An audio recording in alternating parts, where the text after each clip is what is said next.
অন্ধকার রাত, চারপাশে থই থই করছে গলা সমান বন্যার পানি। তারই মধ্য দিয়ে এক হাতে রশি আর অন্য হাতে একটি সিলভারের পাতিল ধরে সাবধানে এগিয়ে আসছেন ফায়ার সার্ভিসের উদ্ধারকর্মীরা। আর সেই ভাসমান পাতিলের ভেতরেই পরম সুরক্ষায় শুয়ে আছে মাত্র ৮ মাস বয়সী এক শিশু। চট্টগ্রামের বাঁশখালীতে বন্যা দুর্গতদের উদ্ধারে এমনই এক মানবিক ও রোমাঞ্চকর অভিযান চালানো হয়েছে। মূলত ভয়াবহ বন্যায় প্লাবিত বাঁশখালীর চেচুড়িয়া ব্রিজের কাছে একটি পরিবার আটকা পড়ার খবর আসে ফায়ার সার্ভিসের কাছে। সংবাদ পাওয়া মাত্রই বুধবার রাতে দ্রুত ঘটনাস্থলে পৌঁছায় ফায়ার সার্ভিসের ৮ সদস্যের একটি চৌকস ইউনিট।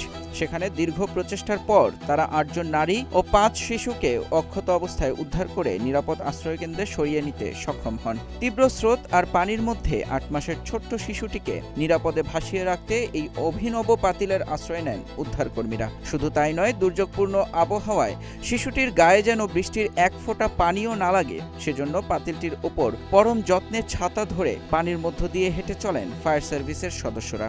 বাঁশখালী ফায়ার সার্ভিসের কর্মকর্তা মিজানুর রহমান এই উদ্ধার অভিযানের সত্যতা নিশ্চিত করেছেন। তিনি জানান, চরম প্রতিকূলতার মধ্যেও আটকে পড়া পুরো পরিবারটিকে অত্যন্ত সফলতার সাথে উদ্ধার করা সম্ভব হয়েছে।